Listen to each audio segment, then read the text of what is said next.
જો આપણે હવે યોગ પટ્ટાવાળું કરવાનું છે આમાં બ્લાઉઝનું કટિંગ. આ જો તમારે અહીંયાથી 4 ભાગ લીધા, 4 ભાગ લઈ અને અહીંથી અઢીનું ગળું કર્યું. લંબાઈ લીધી આપણે 16ની અને અઢીનું ગળું, 3 શોલ્ડર અને 7નો ખભો અને આપણે લેવાની 11ની છાતી અને 10ની કમર.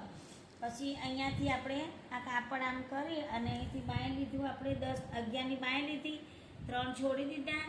એ 3 એના માટે આકાર આપો એના માટે 10નો ખભો અને 8ની મોરી. પછી આટલું દોરી અને આપણે કટિંગ કરીએ. આ બફ નાખવાના છે એના માટે આ કટિંગ આપણે આ બફ નાખીને જ આપણે સીવાનું છે, બરાબર. પહેલાં આપણે બાયનું કટિંગ કરી દઈએ. બાયનું કટિંગ કર્યા પછી તમારા પાછળનું ને આગળનું કટિંગ કરીને તમને બતાવી દઈએ. ચલો, અને યોગ પટ્ટો નાખીને કરવાનો છે.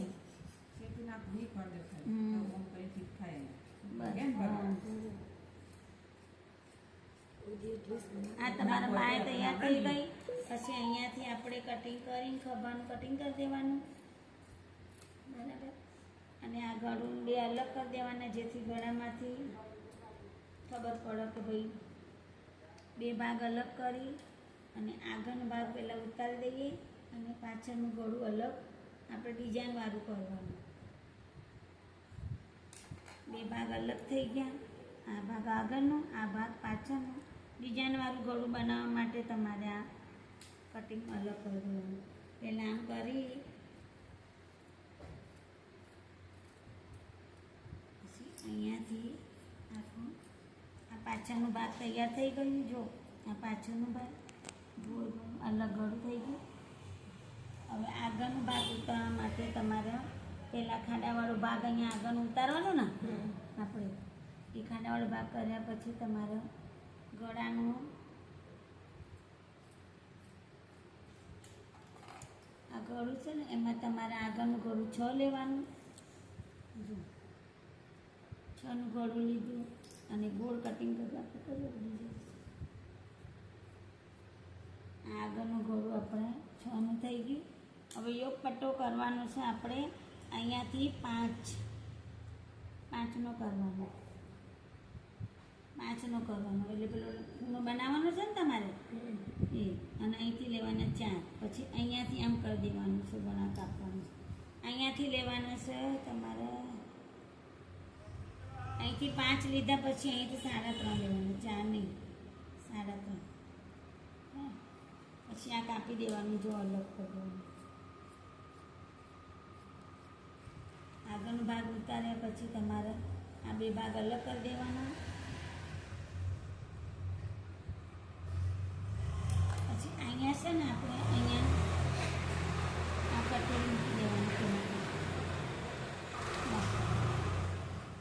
આ બબ છે ને અહીંયા આપણે સેટ કરવાના વચ્ચે, અહીંયા સિલાઈ મારવાની. પહેલાં હાથથી અહીંયા ટોકો મારી દેવાનો, સમજે તમે? અહીંયા પહેલાં ટાંકો મારી દેવાનો. અહીંયાથી આપણે 2 છોડવાના, વચ્ચેથી 2 છોડીને આ 2 અહીંયા ટાંચો, અહીંયા પેલી ટાંકડી હોય તો ટાંકડી મારી દેવાનું. જો આ પહેલાં અહીંયા સિલાઈ મારી દેવાની. સિલાઈ માર્યા પછી તમારે ના ના ખાલી અહીંયા ટચિંગ કરવાનું પહેલાં. પછી અહીંયાથી જ નાની સિલાઈ મારવાની, નાની નાની અહીંયા આ સિલાઈ મારવાની. સિલાઈ માર્યા પછી તમારે આ જો આ છે ને આમ જતું રહેશે. પહેલાં અહીંયા સિલાઈ મારવાની, પછી અહીંયા ટચ કરવાનું, અહીંયા ટચ કરવાનું, અહીંયા ટચિંગ કરીને વચ્ચે થોડું સિલાઈ મારી દેવાનું. પછી એ છે ને એ આમ પેલું જે અસ્તરવાળું હોય ને એમાં અંદર સેટ થઈ જાય, સમજે તમે? એ અસ્તરવાળું આપણે ઉલટાઈશું ને એમાં અંદર અસ્તરમાં પછી આ યોગ પટ્ટો આમ આવી જશે. જો ખૂણાવાળો ભાગ થશે, સમજે તમે? જો એવી આકાર આવી જશે. ખબર? આ તમારા બાયનું કટિંગ. આ યોગ પટ્ટા આમાં છે ને કટોરી નાખીને પાછળવાળો ભાગ કરી આ યોગ પટ્ટાવાળામાં નાખવાનું. અને આ પાછળનો ભાગ થઈ ગયું, આ બાય થઈ ગઈ. જો આ બાયનું કટિંગ આખું લઈ લે વિડીયો. જો વિડીયો સરસ લાગ્યો હોય તો તમને સબસ્ક્રાઈબ કરજો, લાઈક કરજો, શેર કરજો. પ્રાર્થનાબેન સીવણ ક્લાસ.